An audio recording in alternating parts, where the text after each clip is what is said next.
well, joining us to discuss, geopolitical advisor Rina Shah, plus author, The Coming Collapse of China and Plan Red, China's Project to Destroy America, Gordon Chang. All right, welcome to both of you here. Gordon, I'm going to start with you because we were just hearing at the very end of Mr. Waltz's talk there about China. What do you think this administration is going to do that is the most crucial from what you've observed? It would be tariffs. There's already the 10% tariff. President Trump talked about tariffs of at least 60%. Add 60 and 10, you get to 70. The thing here is that China really desperately needs access to the U.S. market. It can't replace it. We're the biggest market in the world. Xi Jinping's only plan to rescue the Chinese economy is to sell more to the U.S. Rina, one of the big topics of discussion here, J.D. Vance's speech in Munich at the security conference about censoring free speech in European countries. I've talked with some people from around the world here at CPAC who say the same thing is happening there, like in Australia. How does that weigh into foreign policy?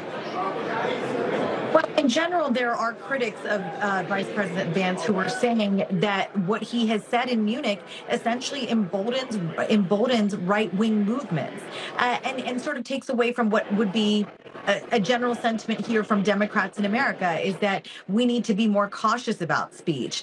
I don't fully know, we know the implications as yet of what Vice President Vance is saying about free speech to the world.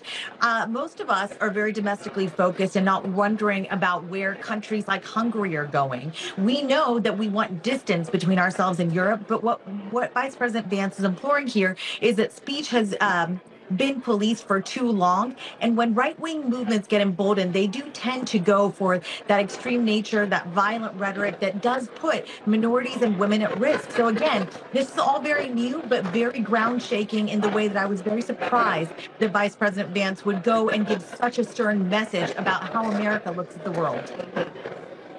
Gordon, I want to get to this. The New York Times is reporting that President Trump is preparing a, quote, bigger, better trade deal with China, while also revealing that President Trump is expecting a visit from Chinese President Xi, although, of course, no timeline has been released.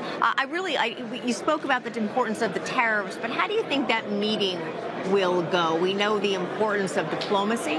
How do you see it unfolding? Well, ultimately, the United States and China are going to have real problems because we've got interests which are diametrically opposed. They can come to a short-term deal, but it'll fall apart, just like the January 2020 trade deal fell apart. You know, Trump shouldn't be fooled twice. All right. Can't fool him twice. No, I was going to say, something tells me he won't be. All right. Rina and Gordon, great conversation. Thanks so much. Thank you.